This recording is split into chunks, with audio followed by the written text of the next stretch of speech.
Kuna siri nzito imefichwa ndani ya Suratul Kahfi, siri ya mtu mmoja aliyesafiri hadi mwisho wa dunia na kujenga ukuta ambao mpaka leo unazuia maafa makubwa ya mwisho wa dunia. Mayahudi walikuja kwa Mtume sallallahu alayhi wasallam wakitaka kumteka kwa swali moja: ni nani huyo Dhulqarnaini? Jibu la Mwenyezi Mungu lilikuja na kubadilisha historia ya imani milele. Leo tunaanza safari ya kusisimua. Hii ni sehemu mpya kabisa ambapo tutachambua kila hatua ya Dhulqarnaini. Kama unataka kujua kwa nini mfalme huyu ni tofauti kabisa na wafalme wote uliowahi kuwasikia, hakikisha umesubscribe na kubonyeza alama ya kengele. Tunaanzia miaka 1400 iliyopita kule Maka. Washirikina walikuwa wameishiwa mbinu, wakaenda kwa wanazuoni wa Kiyahudi kuomba msaada wa kumshinda Muhammad sallallahu alayhi wasallam.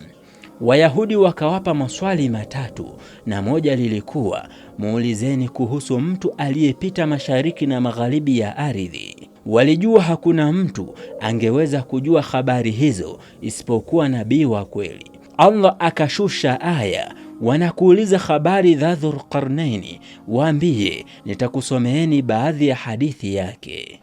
Ndugu zangu, Dhulqarnaini hakuwa mtawala wa kawaida. Allah anatuambia, hakika sisi tulimpa nguvu na mamlaka katika ardhi na tukampa kila kitu, njia ya kufikia alitakalo.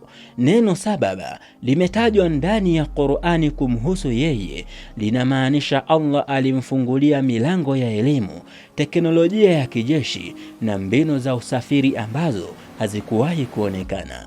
Hapa tunajifunza somo kuu: nguvu yoyote unayoipata, mtoaji ni Mwenyezi Mungu pekee.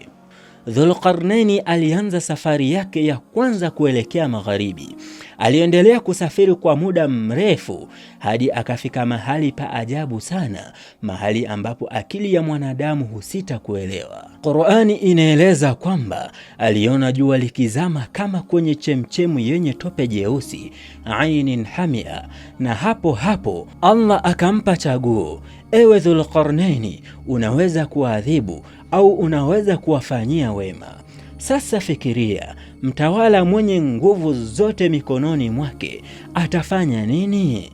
Sikiliza jibu lake lenye hekima: ama aliyedhulumu tutamwadhibu hapa duniani, kisha kwa Mola wake atarejea na kuadhibiwa zaidi. Lakini yule atakayeamini na kufanya mema atapata malipo mema na tutamrahisishia mambo yake. Huyu ndiye kiongozi wa haki anayesimamia uadilifu, lakini pia anafungua mlango wa rehema kwa wanaotenda mema. Lakini siri haikuishia hapo. Dhulqarnaini hakupumzika. Baada ya kusimamisha uadilifu magharibi, aligeuza jeshi lake kuelekea upande wa pili, mashariki. Huko alikutana na watu ambao hawakuwa na kizuizi chochote na jua, watu ambao walikuwa wanaishi katika hali ya ajabu sana. Je, ni siri gani aliigundua huko? Na je, ukuta wa Yajuja wa Majuja ulianza vipi? Usikose sehemu ya pili inayofuata hapa kwenye playlist yetu.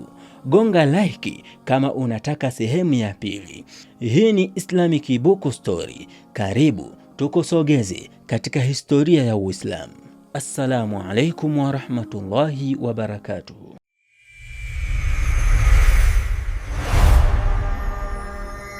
Islamic Book Story.